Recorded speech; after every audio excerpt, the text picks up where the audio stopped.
tous les trois. Merci beaucoup d'être passés nous voir ce matin. On va faire un petit état des lieux opérationnel du marché de l'influence, puisque vous en êtes des acteurs chez l'annonceur ou en agence.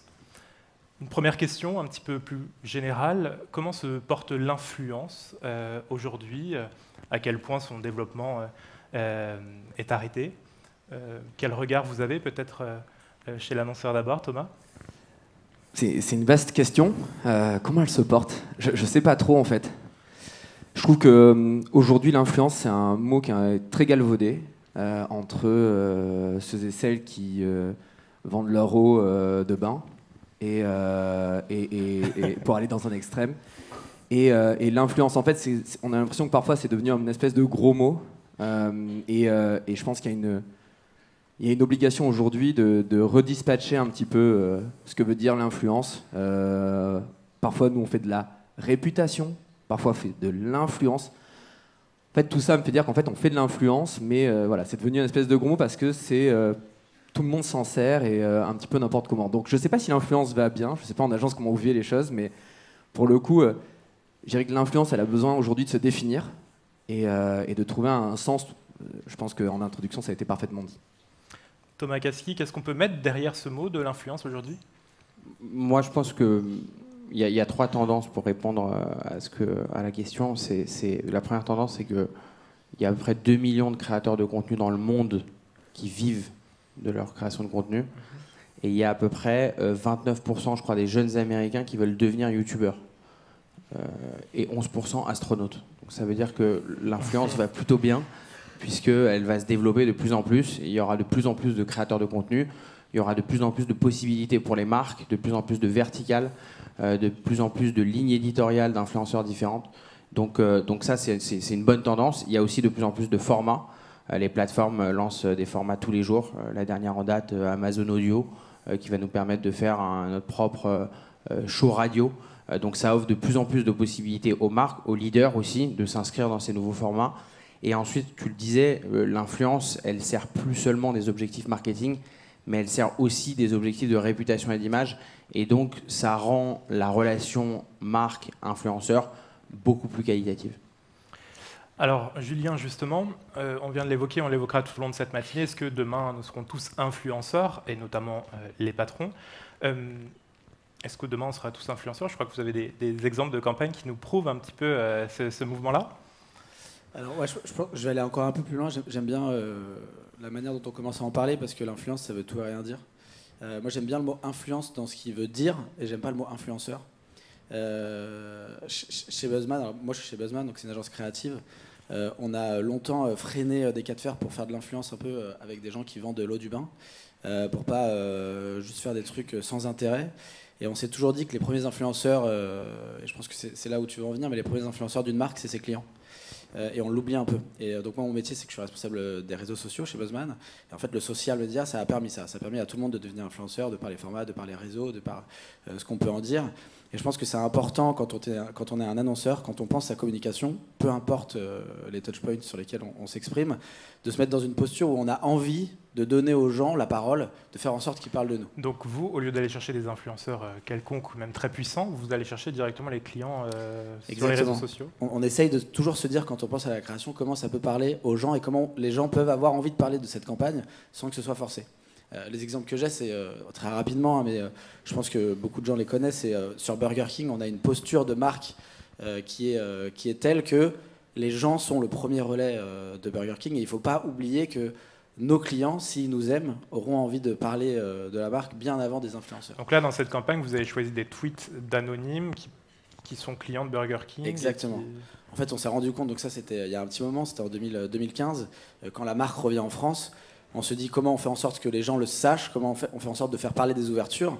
Et il y avait des gens plus que des influenceurs qui attendaient ces ouvertures et qui avaient hâte et qui s'exprimaient avec beaucoup de force sur les réseaux sociaux, c'était les gens. Et donc on a repris leurs tweets et on leur a répondu. Et c'est devenu, alors c'est pas pour rien que je montre cet exemple, hein, c'est pas parce que c'est rigolo et que c'est Buzzman, c'était la campagne la plus retweetée de 2015.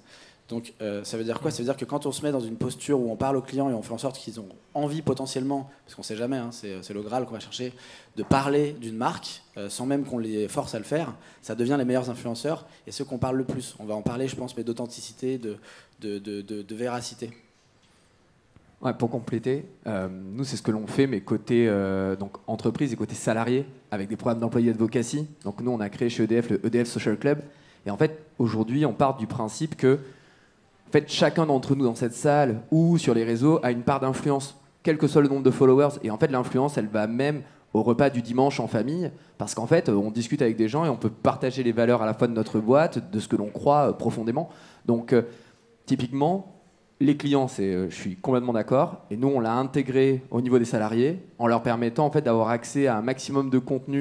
Oui, vous, chez EDF, vous avez intégré un pôle d'influence directement chez vous, sans passer par spécifiquement une agence d'influence précisément. Tout à fait. Et ça, on l'a créé avec la com interne et avec les ressources humaines. Et donc, en fait, on a créé le EDF Social Club. Et c'est pour le coup, là, on est à peu près 1500 salariés de EDF qui sont inscrits depuis le mois de juillet dernier et qui, en fait, auxquels on donne accès à un maximum de contenu. Ils viennent le piocher et ils le relaient, eux, auprès de leur propre réseau. Et en fait, on se rend compte la puissance et le reach estimé, mais il est très au-dessus de certaines campagnes que l'on a pu mener. Et donc, en fait, quand on associe ça à des campagnes d'influence ou de réputation avec des leaders d'up, des créateurs de contenu qui ont des audiences hyper ciblées que nous, on n'arrive pas à toucher parce que EDF, ce n'est pas forcément l'entreprise qui parle aux plus jeunes, notamment, bah, on arrive en fait à avoir derrière un scope d'audience qui est hyper intéressant pour nous et sur lequel on va pouvoir travailler toutes les valeurs du groupe. Donc mêler quelque part le leader advocacy et l'employé advocacy en même temps. Ah, c'est exactement ça. Thomas Kasky, de votre côté, quelles sont les demandes des annonceurs? Qu'est-ce que les marques recherchent et viennent chercher aujourd'hui dans ce secteur-là? Je pense que, et c'était dit tout à l'heure par l'étude, les médias traditionnels continuent de participer à la crédibilité des entreprises. Et donc le tout social media, ça n'existe pas. Et d'ailleurs, quand on partage des contenus de canaux traditionnels sur les réseaux sociaux, ça performe plus et c'est ce qui fait aussi notre légitimité. Donc je pense que c'est un subtil mélange entre des leaders forts sur les canaux traditionnels et sur les nouveaux formats et des marques qui arrivent à comprendre l'écosystème qui s'est complexifié et qui sont capables de faire l'interview dans CB News et en même temps de faire un podcast, de parler sur Twitch avec Hugo Décrypte et de travailler avec des influenceurs grand public ou lifestyle. C'est ça aujourd'hui la façon dont on est en train d'évoluer sur les réseaux sociaux. Et tu parlais des nouveaux leaders et des influenceurs. On est tous un peu influenceurs effectivement et on voit une tendance qui commence à se développer, qui est l'influence corporate. Ça ne veut pas dire que vous allez être payé demain pour vendre l'eau du bain, mais ça veut dire qu'en tant que patron, et on va voir le meilleur exemple tout à l'heure qui est Michel-Édouard Leclerc. Michel-Édouard Leclerc, pour vous, c'est le patron de Leclerc. Pour moi, c'est le plus grand influenceur LinkedIn en France, l'un des premiers influenceurs corporate qui a raconté son métier sur un canal qui n'était pas au départ réservé aux patrons parce que, encore une fois, il fallait faire l'interview dans les Échos et c'est ce qui nous rendait crédibles. Aujourd'hui, c'est ces deux jambes qui nous permettent d'avoir une stratégie de communication réfléchie et dedans, on intègre les influenceurs B2C, les influenceurs corporate et on noue des relations avec eux qui ne sont pas forcément des relations payantes parce que quand on a des bonnes idées, il n'y a pas besoin de ça, mais qui peuvent être des relais utiles à la fois pour discuter et aussi en cas de problème. Oui, on verra tout à l'heure avec Michel-Édouard Leclerc comment se définit-il lui-même. Julien, on va regarder une vidéo et ensuite vous nous expliquerez qu'est-ce que cela signifie. Ouais, juste en introduction, mais c'est marrant parce qu'on parle d'influenceurs dirigeants, d'influenceurs des salariés, et moi je parlais des clients, et puis on va élargir évidemment, mais en fait le mot qu'on retrouve derrière, c'est le mot un peu galvaudé aujourd'hui qui est les communautés en fait. Parler à des communautés de gens, que ce soit nos salariés, que ce soit des dirigeants, que ce soit des influenceurs sur LinkedIn, que ce soit des influenceurs au sens large. Alors l'exemple qu'on a là, il est un peu... moi je l'aime bien parce qu'il est aussi, je l'ai mis en parallèle de Burger King, c'est Reddit au Super Bowl en 2021. Qui veut faire une campagne pour réexprimer la force de Reddit et qui n'a pas les moyens de se faire un spot long comme toutes les marques et donc fait un spot de 5 secondes en jouant sur la puissance des communautés.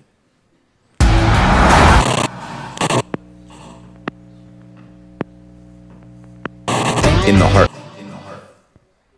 Alors, le spot, il n'a pas été coupé, il durait 5 secondes. Et en fait, il y avait un long texte qu'on n'avait évidemment pas le temps de lire, que personne n'a eu le temps de lire.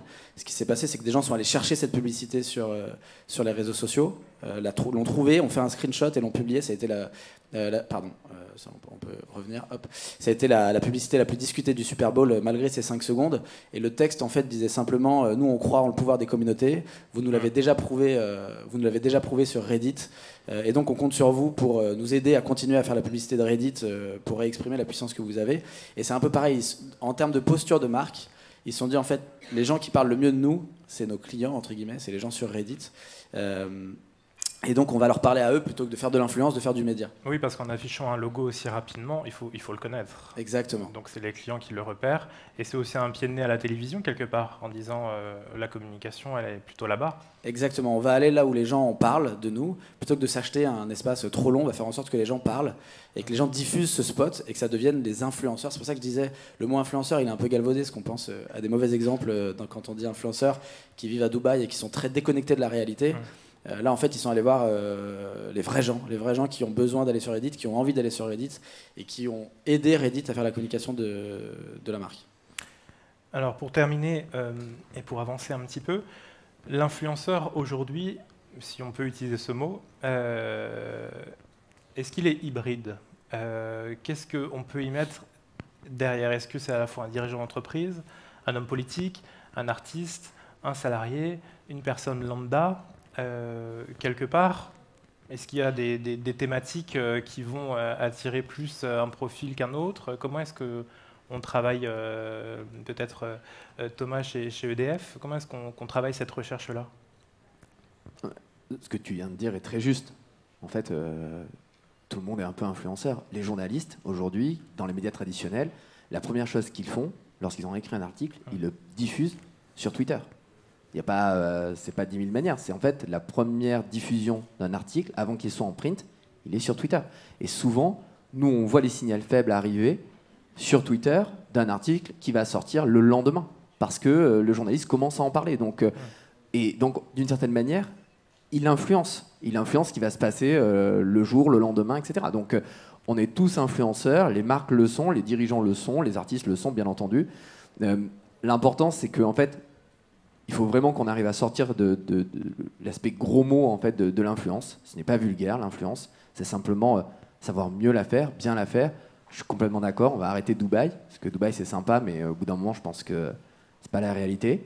Et c'est pas engageant pour des marques comme nous. Nous, on n'est pas une marque qui vend des produits de cosmétiques. Pardon pour ceux qui le font, mais en l'occurrence, c'est pas notre cible. Nous, aujourd'hui, on se définit comme une société, une entreprise qui a des valeurs, qui va lutter contre le réchauffement climatique. Et en fait, on a besoin d'aller chercher des communautés, de travailler avec elles pour faire passer ces messages-là, qui vont bien au-delà de simplement la production d'électricité. Quel est le critère principal aujourd'hui de choix d'un influenceur pour vous? La qualité du discours. Et ce qu'il représente ensuite.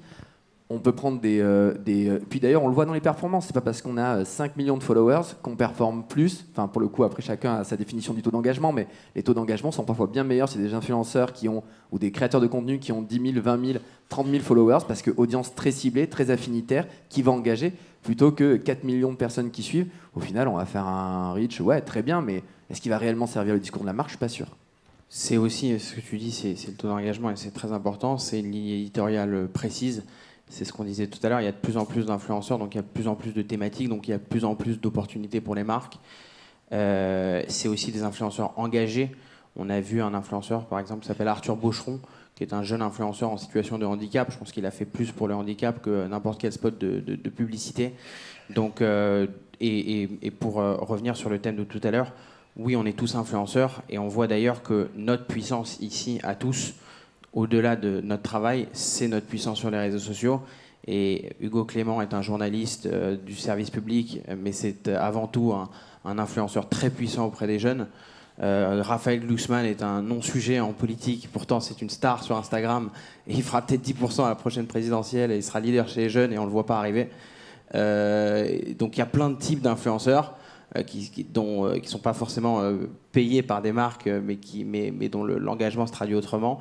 Et pour finir, je pense qu'effectivement, l'influenceur de demain, c'est l'influenceur qui s'engage et qui parle de thématiques qui intéressent les jeunes et la société. Mais est-ce que les influenceurs sont façonnés par les agences quelque part, dans la façon de travailler avec les marques et avec les agences, ou est-ce qu'on est influenceur et c'est quelque chose qu'on ne maîtrise pas et qui est inné? Moi, je pense que les agences, elles sont là pour expliquer l'écosystème, choisir les bons leaders d'opinion avec qui on va discuter, choisir les bons formats, décider ou non sur quel réseau on va aller. Après, il ne faut pas que cette relation-là, agence, il ne faut pas que l'agence altère la relation entre les marques et les influenceurs. On le voit dans les partenariats qu'on fait. Il faut que les équipes des marques parlent avec les influenceurs directement, créent un lien. Et c'est ce qui fait le succès de la relation. C'est une relation sur le long terme. Thomas, Julien, pardon, il y a beaucoup trop de Thomas sur cette scène.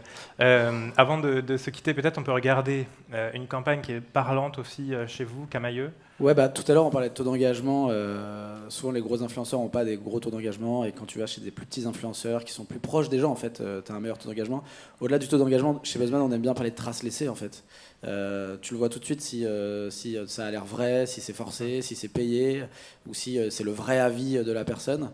Le dernier exemple, c'est Camaïeu. On travaille pour Camaïeu maintenant depuis presque 2 ans, 1 an et demi. Et en fait, la stratégie pour Camaïeu, pour relancer cette marque qui allait pas bien, c'est une phrase toute simple qui est Real Fashion for Real People. Et en fait, pour l'exprimer, on allait chercher, alors le mot est un peu bizarre, mais des vraies femmes. On s'est dit, on allait chercher des femmes de la vie de tous les jours qui avaient des choses à dire, et on les met en scène dans nos campagnes en 4x3. C'est des vraies femmes, c'est pas des comédiennes, c'est des pompières, c'est des illustratrices, c'est des agricultrices. Et sur nos réseaux sociaux, sur le compte Instagram, en l'occurrence ici avec Caroline, c'est des personnes qui ont une petite communauté, mais qui sont pas du tout des influenceuses de métier et qui ont des choses à raconter par rapport à la marque.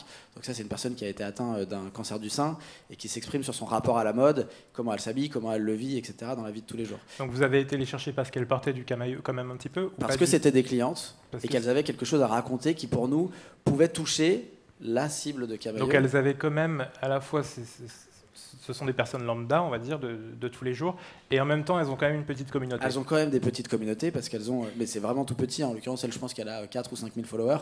Donc c'est juste des gens qui entretiennent leur compte Instagram, mais qui ressemblent aux vrais gens, qui ressemblent en l'occurrence aux clientes Camaïeu. Et c'est pour ça que je parle de traces laissées, de taux d'engagement, c'est quand ça me parle, quand ça me ressemble. Tout à l'heure on parlait du mot communauté. Il faut que je m'assimile à la personne qui est en train de me parler pour me dire ça me touche et je me reconnais et donc je vais faire comme lui. C'est un peu le but de l'influence. Merci beaucoup à tous les trois d'être passés nous voir ce matin.